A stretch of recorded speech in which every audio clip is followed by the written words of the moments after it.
The overall goal of hand-controlled manipulation of individual molecules with a scanning probe microscope is the systematic and intuitive exploration of manipulation protocols in 3 dimensions. This method expands our capabilities in the field of molecular nanotechnology. For example, enabling us to systematically refine manipulation protocols for molecules and study intermolecular interactions, or even to manufacture complex supramolecular structures. The main advantage of this technique is its intuitive nature.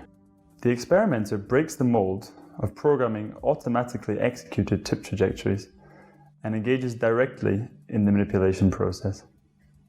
Extending molecular manipulation to the 3rd dimension and detaching from the surface opens up many new opportunities, but at the same time, the requirement for 3D visualization and control inevitably emerges.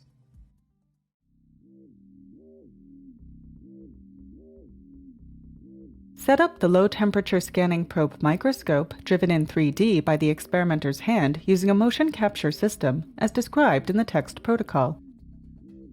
Also, prepare a sample by depositing PTCDA on silver 111 as described in the text protocol.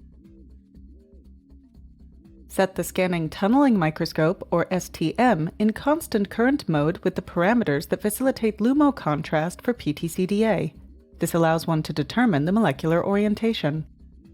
In the SPM software, enter the parameters for the scan, including the area to be scanned, set points for the feedback loop, and the scanning speed. Click the Start button in the SPM software to image the PTCDA. After finding a surface area